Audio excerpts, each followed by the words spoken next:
Hi there, welcome back to my views and news. Two news stories. First one is about the violence in Eritrean community abroad.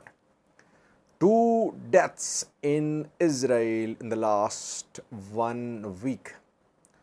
One Eritrean was killed a few hours ago. Another was killed almost a week ago. What is happening in Israel? Meanwhile, more Eritrean government-backed festivals programs are being closed because of threats from Brigade Nehamido members. Second news story, very interesting one, is from the Agew zone of the Amhara region. Before the start of military offensive on Fano by military raised some militias in Agew zone. Objective was that the militias would be used in the operation against Fano fighters. So what is now the situation on the ground? Reportedly, some meetings have been held between Ethiopian military and Agew zone militia leaders and their elders about deployment of these militias to support military against Fano fighters. So what was the outcome? Firstly, viewers, Israel, the strategy adopted by Brigade Nehamido members to close pro-Eritrean government programs in Europe, Israel, North America is leading to violence. Splits in Eritrean community, bitter animosity. Those groups who organize these programs, those individuals, they say the programs are not backed by Eritrean government. They say they celebrate their culture. But opposition members say that these programs are attended by Eritrean government officials. Eritrean government officials raise funds through these programs. And those who are organizing these programs are close to the government. We have seen several attacks since last year. The attacks have been intensified. Brigade Nehamido opposition members are now attacking each and every venue where a pro-Eritrean government organizes a program. We've seen attacks in entire Europe, in Israel, Canada, America. Dozens have been arrested in these attacks, injured too. But in Israel, violence is intensifying. We have seen attacks in Europe too, but that did not lead to casualty. That did not lead to that bitter animosity which we are seeing in Israel between Eritrean groups. Last month, we saw that Brigade Nehamido members attacked a program of pro-Eritrean government Eritreans in Tel Aviv, Israel. In that brawl, around 200 people were injured, including Israeli police officials. Dozens were arrested. A trial is underway for deportation of those who were involved in that incident.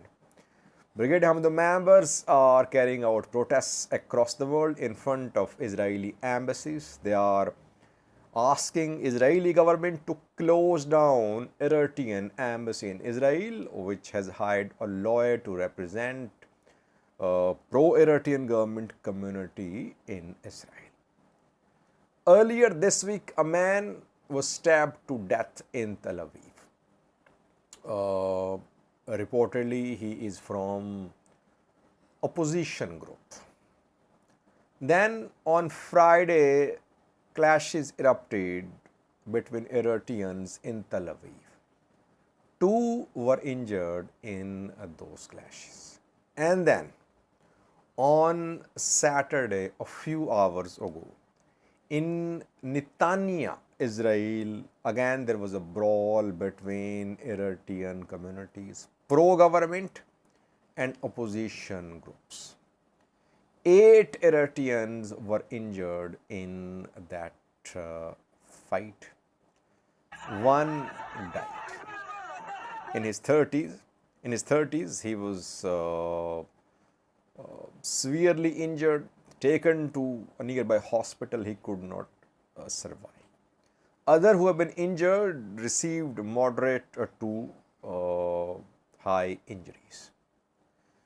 Obviously, arrests have been made in Israel of Eritreans, and a trial, obviously charges will be pressed. Now, this is the situation in Israel. By the way, which country will tolerate violence on its soil? No one will tolerate violence. Do you think that Israel is going to welcome Eritreans now? Though Israel is not known for welcoming Africans, migrants. Israel is anti-migrant generally. It only welcomes Jews mostly, and those Jews who have been chosen by the government. Israel's immigration policy is very strict. So, if these attacks continue, if these brawls continue, you can imagine the future of the status of Eritrean community in Israel, in Europe, in Canada.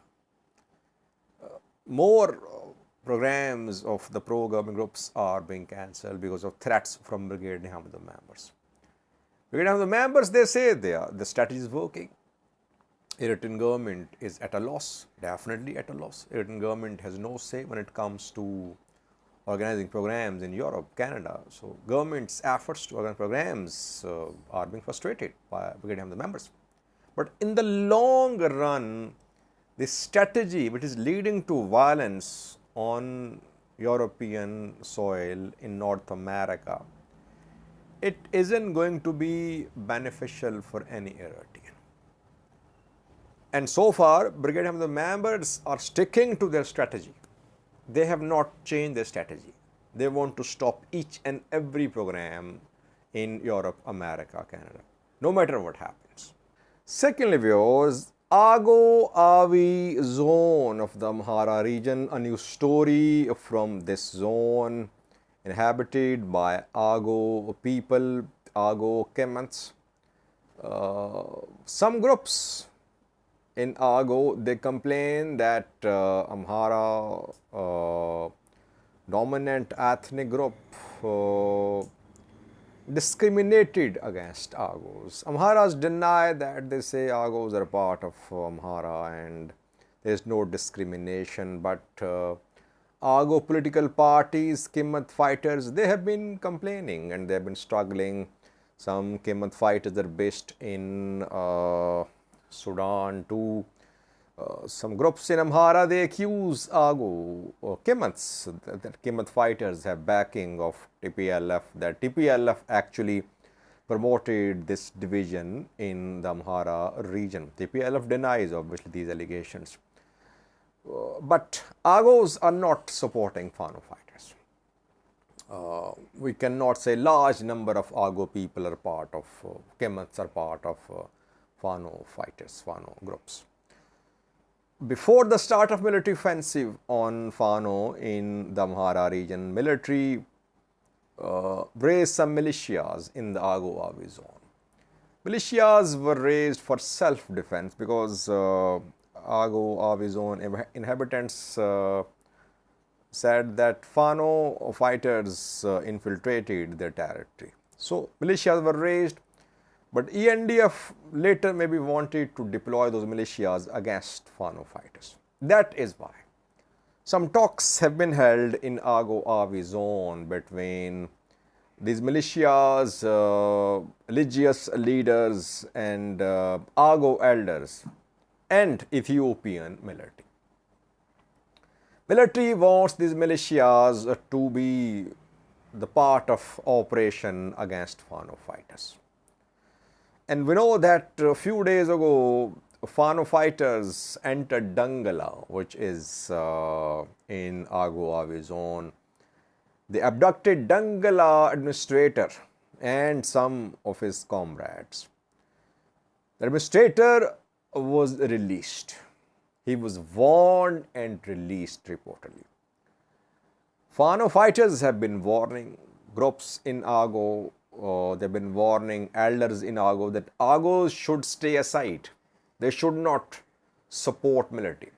Because whoever supports military is assassinated by Fano. Whether he is Amhara, Agew, Keman, Romo, whoever is supporting military, proactively supporting military, Fano fighters assassinate those. So warning was issued from Fano to Agew zone elders. And reportedly, Agew zone elders, militia members, they're hesitant, they're not joining the fight against Fano. That is what we have learned from the Agew zone. Now, it does not mean that these Agew zone militia members or elders, they have any sympathy or soft corner for Fano fighters, that they intend to support Fano fighters. No. Mainly, they don't want to be involved in this conflict because they know if the militia members become part of the operation against Fano, Fano will hit back. Fano will enter Agew zone. It will try to enter Agew zone, and Agew people will be targeted. So, military here is finding it difficult to get the support of Agew people. Though zone is being used, territory is being used. From Benishangal Gomas, military is using Agew zone as transit to pass towards Bahirdar, etc. That is what we have learnt from the ground about Agew zone. Thank you for watching.